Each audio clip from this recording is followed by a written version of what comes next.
আজকে ক্লাস 11-এর স্টুডেন্টরা নিউট্রিশন প্র্যাকটিক্যালের জন্য এই আলু কাবলিটা বানিয়েছিল। তো আমি ভাবলাম এই ভিডিওটাই আপনাদের সঙ্গে শেয়ার করি।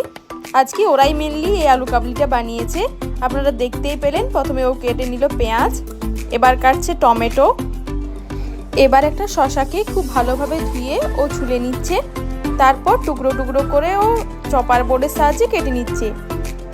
আর এটা খেতে কতটা যে টেস্টি হয়েছিল সেটা বলে বোঝাতে পারবো না। এখানে আলুগুলো খুব ভালোভাবে ছুলে নিয়েছে, এবার ছোট ছোট করে টুকরো করে কেটে নিয়েছে। দিয়ে দিল মটর সেদ্ধ, ছোলা, পেঁয়াজ কুচি, টমেটো কুচি, শসা কুচি, আর দিচ্ছে অল্প একটুখানি চাট মশলা। ওরা সকলেই প্র্যাকটিক্যালটা করে খুবই মজা পেয়েছে। এখানে দিচ্ছে তেঁতুলের কাজ, তারপর যে ধনেপাতা কুচি কেটে রেখেছিল সেটা দিয়ে দিল। এখানে দিতে হবে পরিমাণ মতো লবণ, সেটা আমি ভিডিওতে দেখাতে পারিনি। ব্যাস, আলু